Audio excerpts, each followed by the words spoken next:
guys, welcome to another episode of Wanderin' Joe's Fly Tying versus Wanderin' Joe's Fly Fishing. On today's episode, this is the last and final purple ties episode, and we will be tying the purple haze in a size 14. So let's get right to the materials. Let's waste no time. We are using a Mustad R50-94840 for our dry fly hook. Thank you, Sportsman's Warehouse. For a body, we are using Goose Biot from Avid Max in purple. For a tail, we're using moose fur. For dubbing, we are going to be using Semperfli sparkle dubbing in purple. For a post, I'm not using a traditional cowtail stuff. I like this stuff much better. This is old school Orvis sparkle wing. There's like poly rope out now that you can use. I like it a lot better. People use it for spinner wings and all sorts of different things, but I really like this stuff. It works really, really well. And then, as always, we're gonna use a Grizzly hackle that came off of a cape, a Midge cape, and we are going to use a brown hackle that came off of Midge cape. And those came from whiting. So guys, let's get to tying. Alright guys, we got our size 14 dry fly hook by Mustad in the vise, and I'm going to go 75% to start my thread because that helps me tell exactly where the parachute needs to go. And I'm going to wrap it around. I'm going to wrap it down. I'm going to cut off the excess. By the way, when using Goose Biot, I forgot to do this. This might be gross to you all, but c'est la vie. I put the Biot in my mouth because there are people who soak it, and in soaking it, it's more malleable. I don't tie that much to soak all my Goose Biots all at once. So I'm going to rip off the Goose Biot now. I'm going to shove it in my mouth. Because that's going to get nice and prepared to be tied on the hook. So I'm going to take a clump of moose hair here. I'm just going to have like 12 to 15 fibers maybe. 12 to 15. These are the ends. Same thing with the elk hair.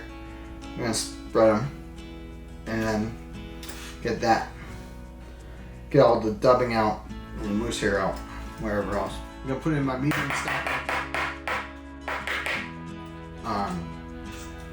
Gonna take them out, get them, pinch them, and then I'm gonna put them all in my small stacker. If I can get it in my small stacker, the elk hair was easier.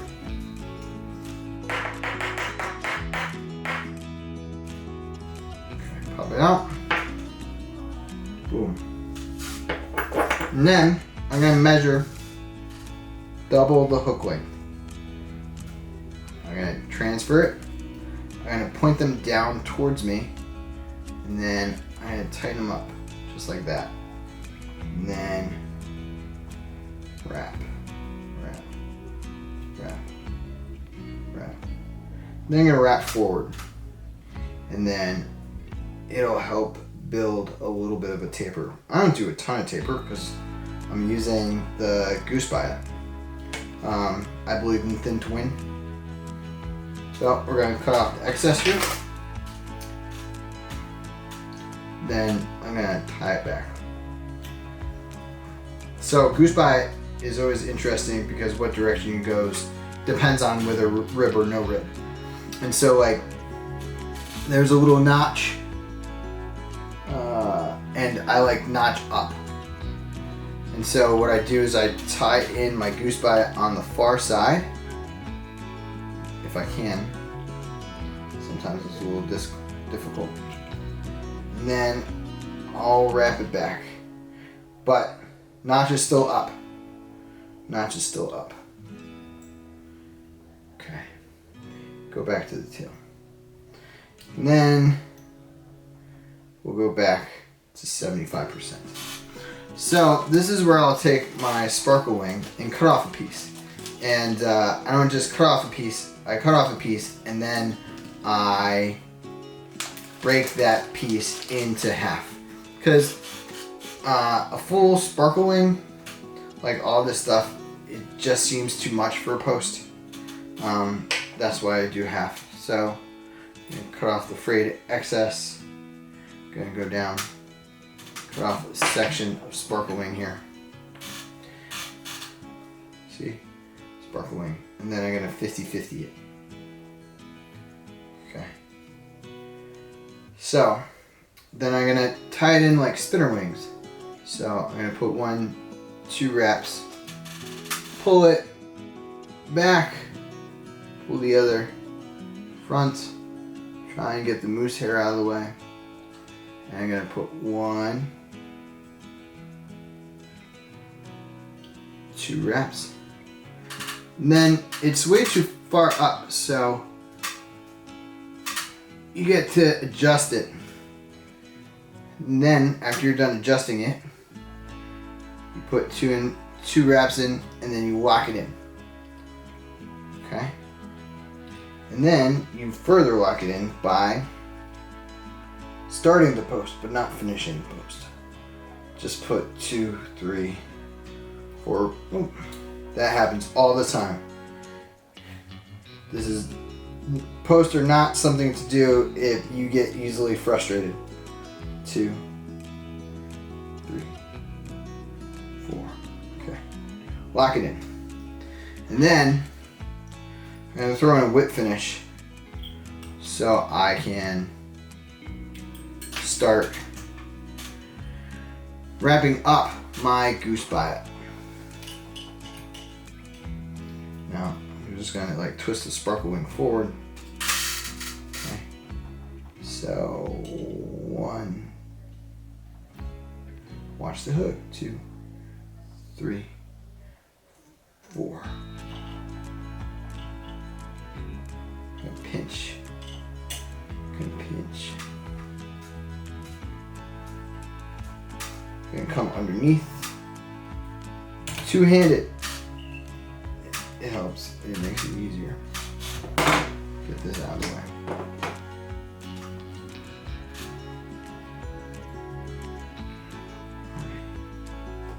When it's fully locked in, I cut off the excess, which is not much. There's not much at all left.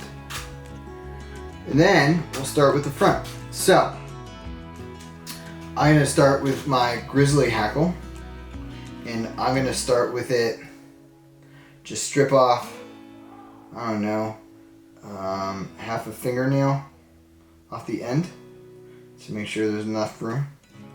And then I'm going to do it colored side up and just make it nice and tight. And then I'm also going to take this brown hackle, which has a weird white spot. I'm going to cut it off here.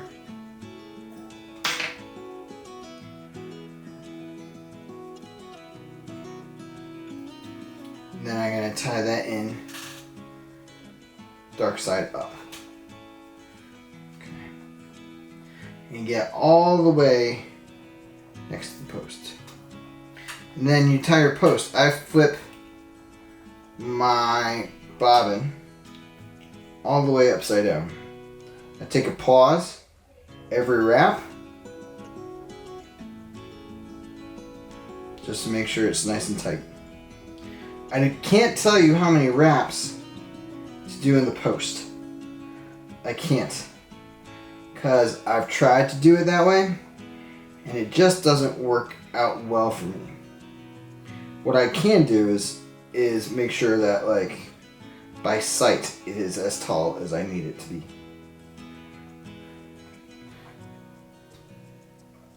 And sometimes I'll just turn it a little bit and see where I'm at.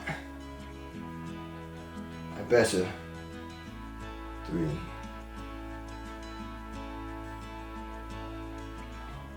Where are we at? A couple more. 1, 2. I like a little bit of a gap between the fly and the parachute. Okay, so now I'm just going to take just such a little amount of dubbing just to cover things up, give it a little taper, give it a little body length, you know, give it a little extra, you know. Then I go to the other side and put dubbing on that side to help cover up where the Biot ended. So now the way I tied them in with the color down means that hopefully the hair fibers will be pointed upward versus like an umbrella, right? I don't like umbrella. Umbrella is harder. You get more fibers trapped, all that kind of stuff. But the way I usually tie it when it's that way, I usually get it the way I want it. But we'll see. You never know. But right now, 1, then I tuck it up, 2, go down, tuck it up, 3, brown got stuck in the tail, 4, and then 1, 2, 3, 4. I pull back the post a little bit, 1, 2, 3, 4, that's there, almost. Okay, then I turn and cut my hackle fibers.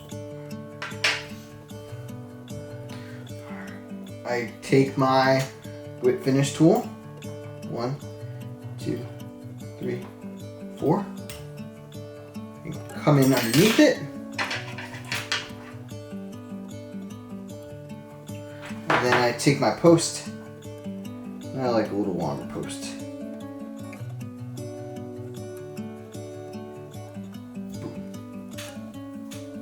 That's not that long, actually.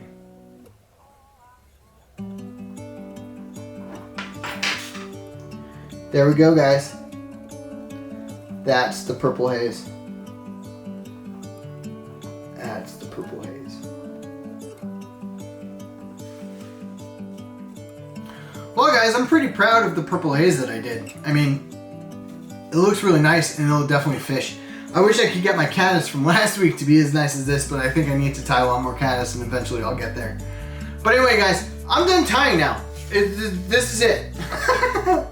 I may tie some other things in the future, but like, I don't know. I don't know how I feel about tying videos yet. I don't know. But hopefully, you know, this helped you learn how to tie some different flies and do some different things and realize like it's okay to be vulnerable and be able to screw up and all that kind of fun stuff.